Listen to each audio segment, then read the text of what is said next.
कथिए सजावल नगर अयोध्या से,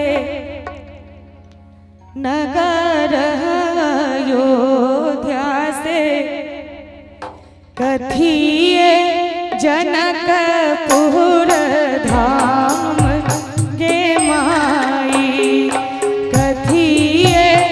जनकपुर धाम गे माई, कथिए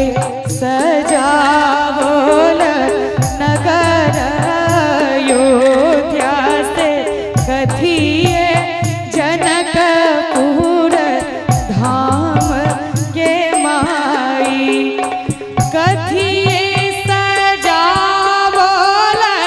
सिया जी के माड़ब, सिया जी के माड़ब, कथिए सजल बरियात गे माई, कथिए सजल बरियात गे माई।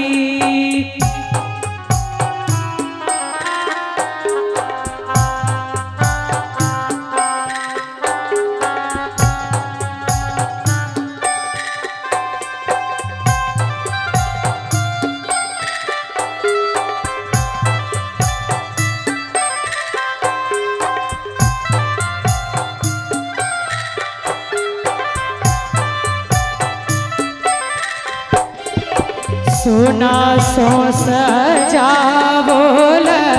नगर अयोध्या से, नगर अयोध्या से रूपे जनकपुर धाम गे माई, रूपे जनकपुर धाम गे माई, हीरा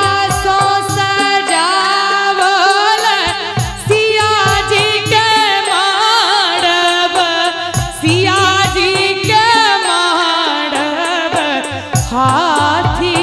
सजल बहरियात गे माई, हाथी सजल बहरियात गे माई।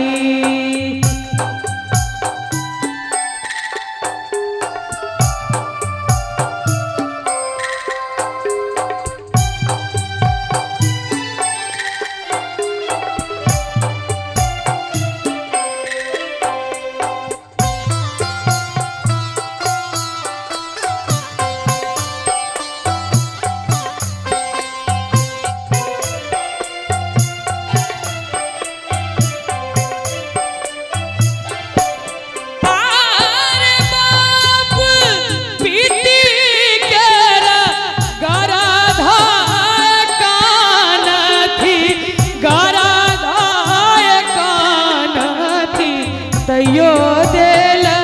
डोलिया सजाई गे माई, तैयो दिल डोलिया सजाई गे माई, बाप पीती के गरधाए कान थी, गरधाए कान थी, तैयो दिल डोलिया सजाई गे माई, तैयो दिल डोलिया सजाई गे माई। अंत में एक बेटी अपना पिता के कलेजा के टुकड़ा होइ छै, जखन वो बेटी के विदा करे छै, कई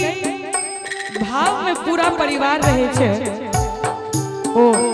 अंतिम लाइन में सुनाबिए। भनहि